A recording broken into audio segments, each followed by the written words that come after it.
Hey guys, it's Izzy here. Happy Valentine's Day. I'm even Izzy with the wig on because if it's the Super Bowl the day before I'm filming this and the day after should be a holiday, I didn't get to wash my hair and I would rather have a wig than greasy hair on film. But today we're going to be looking at all the books that I've read and don't think I'll reread or didn't like, and I'm going to be unhauling them. That means to the library, Goodwill, something like that, or selling on my eBay, which is always linked down below. Let's get into it.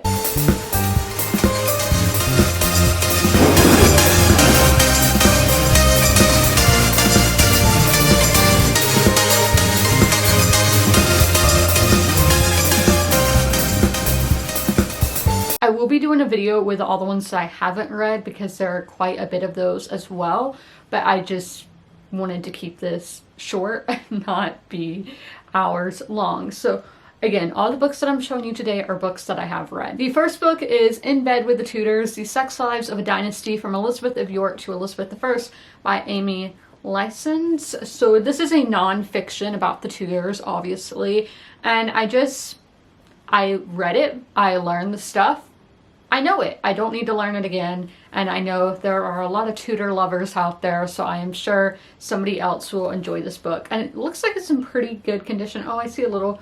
So I'm probably going to donate this to the library or Goodwill. Next, we have a really popular book that sadly was just average for me. The main character annoyed me, and characters are the most important part of a book for me, so if I don't like the character, it kind of hinders the reading experience. Not kinda, it does. And that is Lessons in Chemistry. And why are all these little fuzz things on it? How does this happen? So I don't know what I'm going to do with it then, because that can be kind of hard to clean, but yeah, I didn't like the characters, so I don't want to pick it up. There is going to be a show coming out with Lewis Pullman. He went to college here in North Carolina. By here, I mean the Carolinas. But love him. And then I think Brie Larson is playing the one that I didn't like. But might be worth it because I'm liking the 1950s at the moment, and that's when this takes place. Then we have one that I DNF'd, and this was one that I kind of got secondhand from my grandma. It is a thriller set in Nazi Germany, and I just didn't really care. I was kind of confused throughout it. And again, this also has the little fluff things on it. Y'all know how that kind of stuff,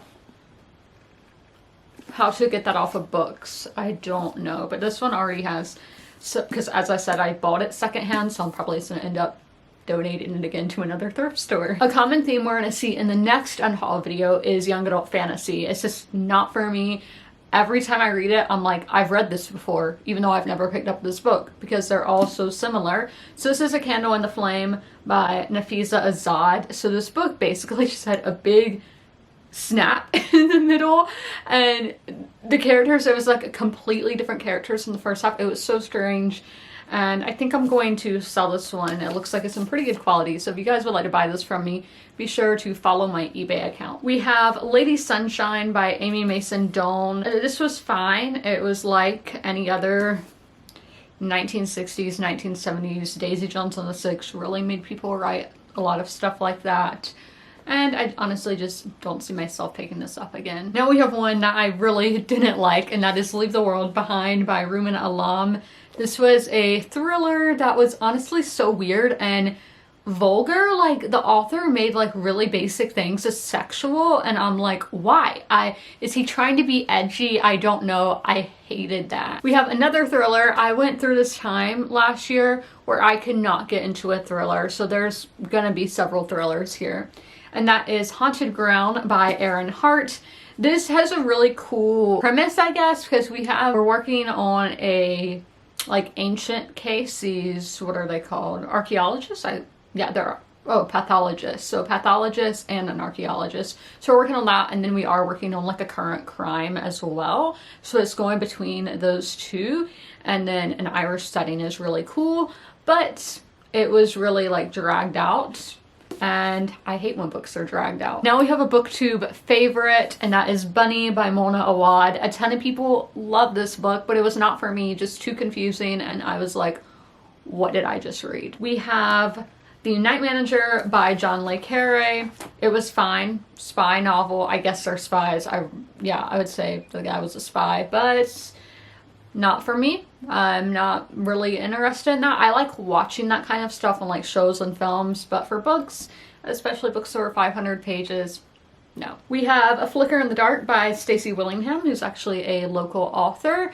But this was just an average thriller. It was predictable, and I did want to read it as it was nominated for the Book of the Year at Book of the Month. But honestly, it's just an average thriller, and I don't think it needed to be nominated for that. Here's another one that I bought secondhand. That's the thing. If you go to a used bookstore, you don't really have a set list that you're going in looking for, because you don't know what they're gonna have. And so you just get random things off the shelf, and that's what happened here. And that is Midwinter by Fiona Melrose. And this book was just very dull, boring, didn't care for it. We have The Pallbearers Club by Paul Trimley. It was fine. This is a horror, like a vampire kind of horror. And I liked a lot of the references because it does take place from like the 80s to modern day. And yeah, but I didn't like the writing of it. And yeah, that was my complaint. We have a horror that I did get creeped out by, so I do recommend this. It's The Only Good Indians by Stephen Graham Jones. I just don't see myself picking this one up again. We have Peach Blossom Spring by Melissa Fu. Again, this one was nominated for the Book of the Year prize. And it seemed like everything I would like, but it just fell short of that for me. Again, I would still recommend it, just wasn't a favorite. Another nonfiction, this is Stranger Things and the 80s, The Complete Retro Guide by Joseph Vogel. I knew pretty much everything in here already, so I didn't learn that much. But I know there are some people who might like the show but don't know that much about the 80s, so I think this would be nice for somebody to pick up. Then we have Educated by Tara Westover. This is a memoir. And I don't really remember. I gave it a 2-star, I know that. And again, this is like a New York Times bestseller, 10 best books of 2018. And I think it was just kind of all over the place, and I felt like we weren't getting the full story. But again, obviously a ton of people love this, so I would still recommend picking this up, because just because I didn't like it doesn't mean you're not gonna like it. A booktube favorite, and that is The Love Hypothesis by Ali Hazelwood. I did like this, but I just don't see myself rereading it.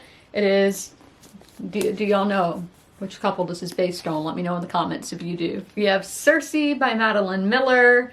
I loved the writing, I loved the setting, but I couldn't get hooked on the characters or plot in this one. And then After the Flood by Cassandra Montag. This was another case of I hated the main character. She was just holier than thou, thought she was better than everybody, and honestly, that's so annoying. She Has Her Mother's Laugh. This is a nonfiction all about the powers, perversions, and potential of heredity by Carl Zimmer. I don't know if I said who it was by.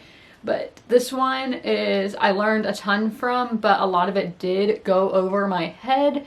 But there is a lot of knowledge to be gained here. The Immortalist by Chloe Benjamin. I felt like we didn't have enough time to connect with the characters. We jumped from like character to character.